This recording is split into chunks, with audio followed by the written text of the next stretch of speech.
यह एक बहुत अच्छी लव स्टोरी है। यदि आपको आगे के चैप्टर चाहिए तो चैनल को सब्सक्राइब करें और कमेंट करें कि नेक्स्ट चैप्टर।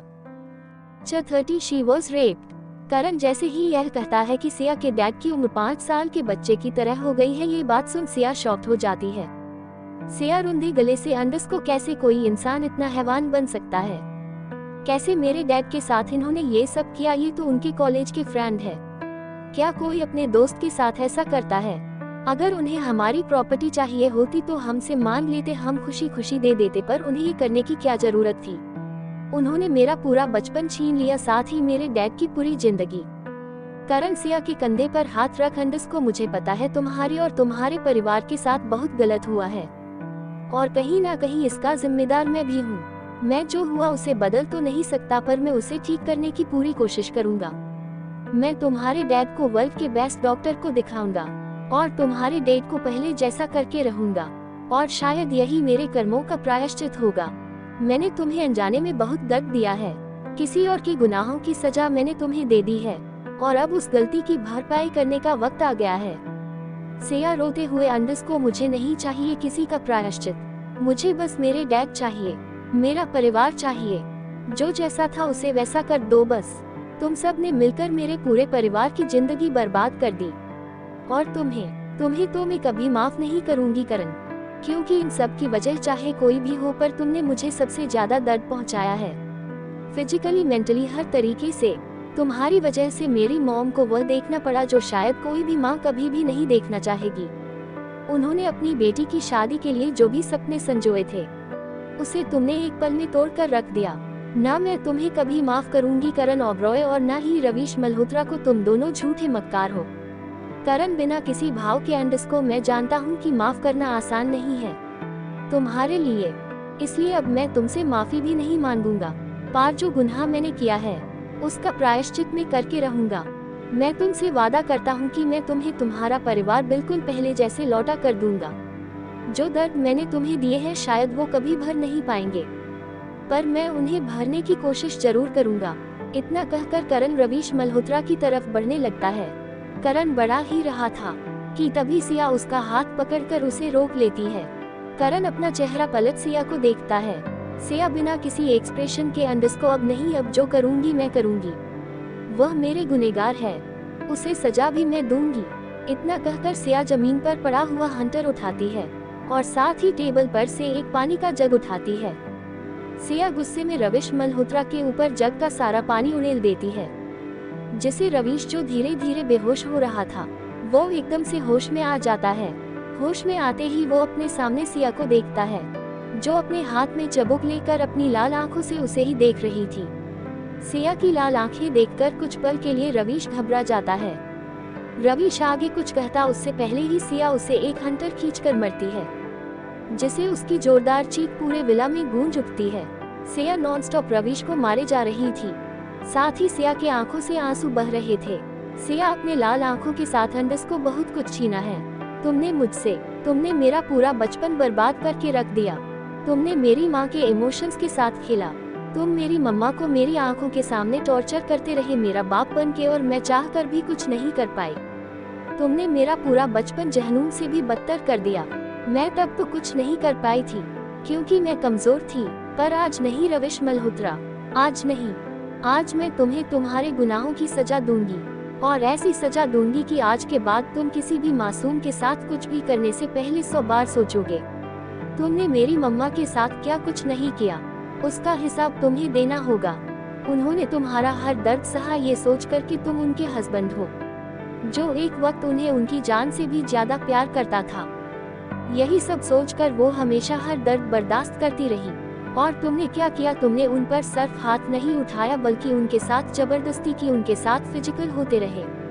और मेरी मम्मा ने कुछ नहीं कहा, ये सोच के कि तुम उनके रवि हो, जिनका हक है उन पर। सिया बेदर्दी से रवीश को मारे जा रही थी, वही करण भी उसे रोक नहीं रहा था। वो बिना किसी भाव के वो सब देख रहा था। सिया गुस्से में वो हंटर फेंक कर दीवार से टिककर बिलक बिलक के रोने लगती है।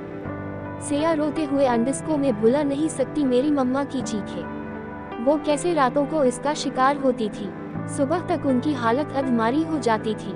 सिया को ऐसे रोता देख करण जल्दी से उसके पास आता है।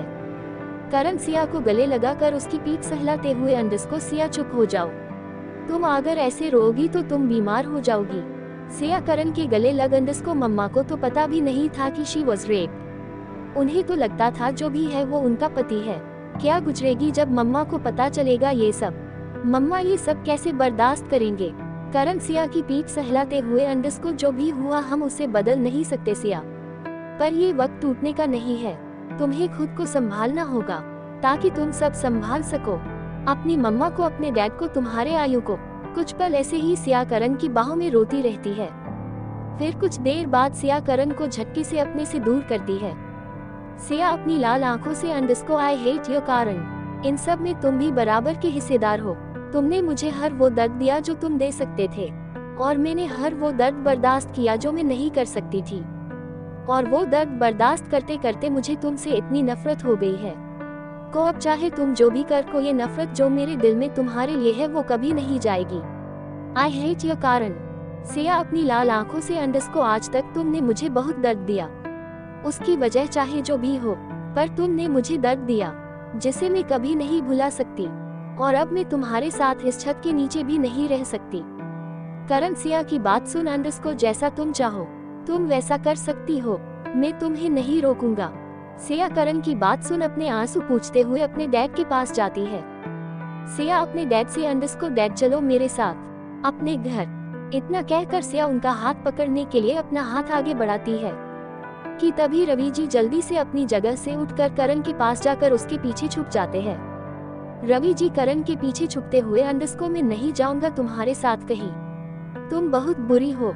रवि जी रवीश मल्होत्रा की तरफ इशारा कर अंडस्को देखो कैसे तुमने उसे मरा है, तुम बहुत गंदी हो, मैं तुम्हारे साथ कहीं नहीं जाऊंगा।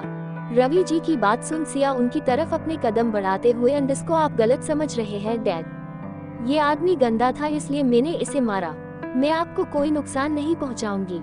रवि जी अपना सरनामे हिलाते हुए अंडस्को नहीं नहीं, मैं कहीं नहीं जाऊंगा, दोस्त तुम कहो ना कि मैं इसके साथ कहीं नहीं जाऊंगा। कहते हुए रवि जी करण की बाजू पकड़ लेते हैं। करण रवि जी के हाथ पर अपना हाथ रख अंडस्को जब तक आप नहीं चाहेंगे आपको यहाँ से कोई कहीं नहीं ले जाएगा। सिया बीच में ही अंडस्को करण मुझे अपने डैड को यहाँ से ले जाना है। करण सिया से अंडस्को तुम खुद उनकी हालत देख सकती हो सिया, वो अभी जाने के लिए तैयार नहीं है, और अगर हमने उनके साथ जबरदस्ती की तो वो गुस्से में आकर खुद को या किसी और को नुकसान पहुँचा सकते हैं। सिया रवि जी को देखते हुए अंडस्को मुझे उन्हें लेकर जाना है कैसे भी, मैं उन्हें यहाँ अकेले नहीं छोड़ सकती। करण सिया की आंखों में देखते हुए अंडस्को तो तुम भी रुक जाओ, मेरा मतलब है जब तक तुम्हारे डैड खुद जाने के लिए तैयार ना हो जाए, और वैसे भी आज शाम को इनका डॉक्टर के साथ अपॉइंटमेंट्स है, कुछ दिनों की बात है, तुम इनके दिल में अपने लिए जगह पैदा कर लो, फिर ये बिना किसी जोर जबरदस्ती के बिना तुम्हारे साथ जाएंगे। सिया को करण की बात पर लॉजिक नजर आता है, इसलिए ना चाहते हुए भी उसे करण की बात माननी पड़ती है। ऐसे ही पूरा दिन बीत जाता है। सिया पूरे दिन अपने डैड के साथ बात करने की कोशिश करती है, पर रवि जी सिया से कोई भी बात नहीं करते, वो बस पूरा दिन जहाँ जहाँ करण जाता है उसके पीछे पीछे जाते हैं। शाम का वक्त, सिटी हॉस्पिटल, करण और सिया डॉक के केबिन में बैठे हुए थे। डॉक्टर रवि जी को एग्जामिन कर रहे थे। कुछ देर बाद डॉक्टर अकेले केबिन में आते हैं।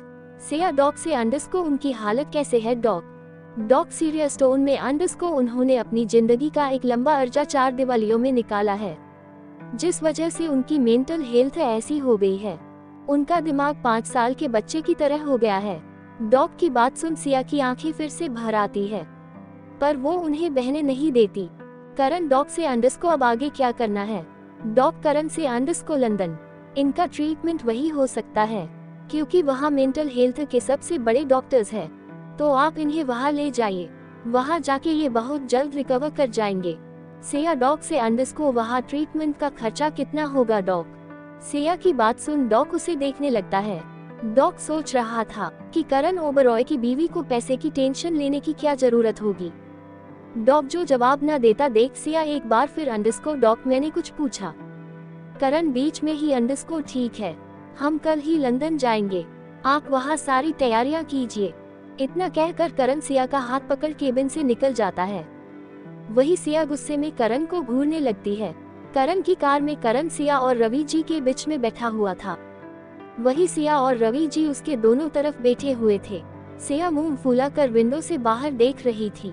सिया करण की तरफ गुस्से में देखते हुए अंडरस्को अगर मैं डॉग से बात कर रही थी तो तुम्हें क्या जरूरत थी बीच में कुछ भी बोलने की।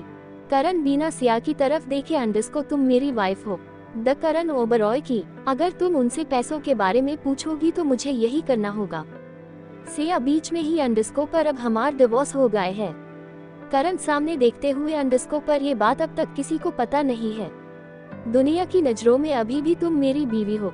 सिया दांत पीसते हुए वापस से विंडो के बाहर देखने लगती है। करण भी अपने तब में कुछ करने लगता है। थोड़ी देर बाद उनकी कार आकर विला के गेट पर खड़ी होती है। रात का वक्त सिया कमरे की बालकनी में खड़ी हुई थी। वो आज जो कुछ भी हुआ उसके बारे में सोच रही थी। सिया अपने मन में अंडरस्को अब मैं इतना तो जान गई हूँ कि रवीश मल्होत्रा ने मेरे परिवार के साथ बहुत बुरा किया, पर अब मुझे ये जानना है कि करण के साथ उनका क्या कनेक्शन है। क्या करण उसे इतनी नफरत करता है? तभी करण सिया के पीछे से अंडरस्को हो भी कनेक्शन है। वो बहुत कड़वी यादें हैं, गहरे जख्म हैं। तुम्हें उनके बारे में सोचने की जरूरत नहीं है। करण की बात सुन सिया जल्दी से पीछे पलटकर अपनी आंखें फाड़कर करण को देखने कहती है। सिया अपने मन में अंडरस्को इसे मेरी मन की बातें कैसे पता चली। करण सिया के बगल में खड़े होते हुए अंडरस्को तुम्हारी आंखें। सिया ना समझी मैं अंडरस्को क्या। करण सामने देखते हुए अंडरस्को तुम्हारी आंखें मुझे सब बता देती है जो तुम्हारे दिमाग में चल रहा होता है।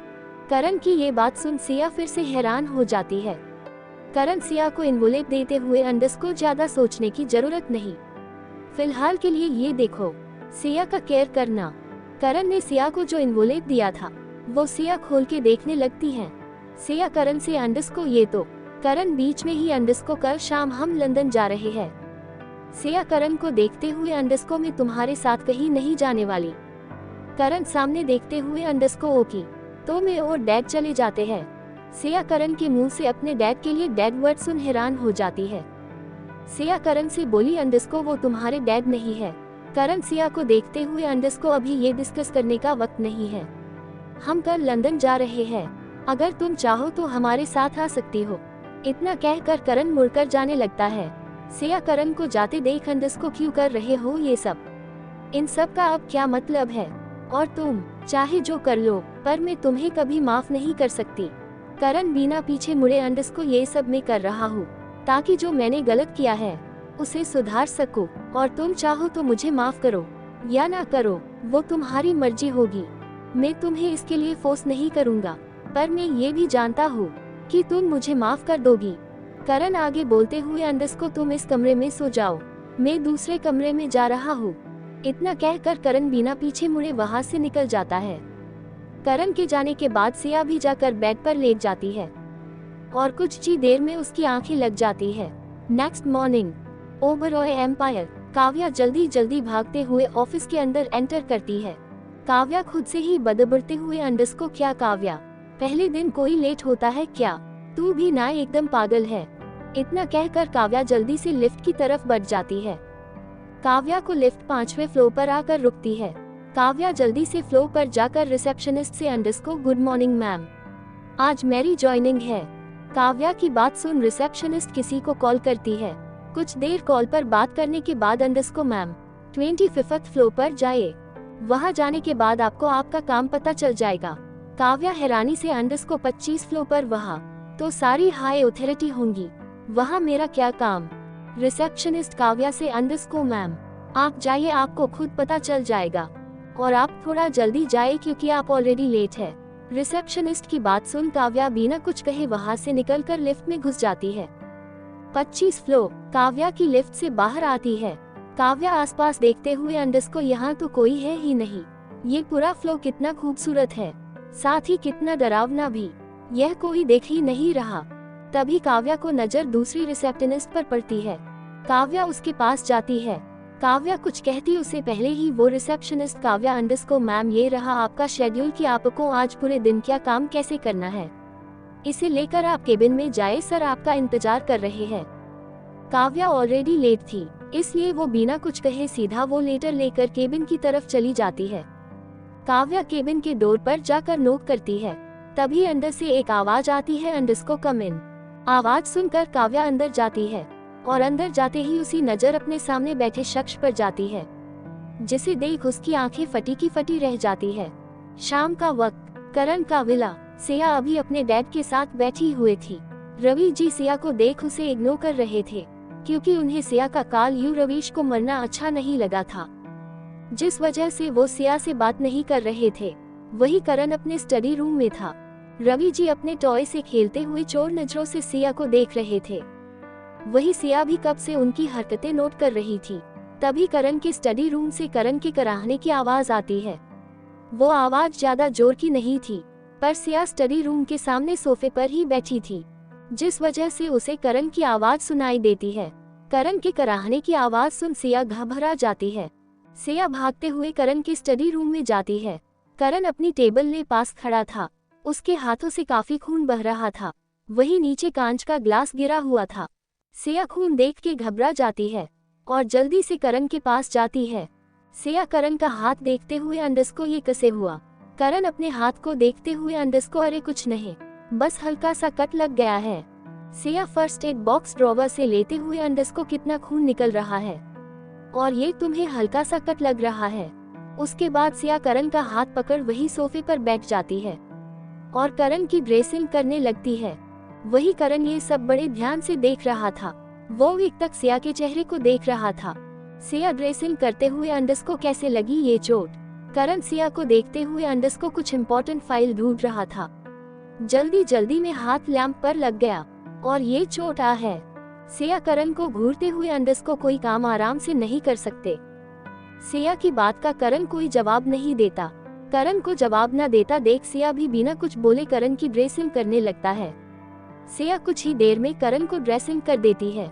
सिया करण के हाथ को देखते हुए, अंडरस्को हो गया, अब तुम जाकर अपने कपड़े बदल लो, क्योंकि इस पर भी काफी ब्लड लग गया है। इतना कहकर सिया अपनी जगह से उठकर जाने लगती है। सिया 2 कदम को बढ़ी थी कि तभी करण पीछे से सिया का हाथ पकड़ लेता है। सिया के कदम वहीं पर रुक जाते हैं। सिया मुड़कर करण को देखती है, जो उसे देख रहा था।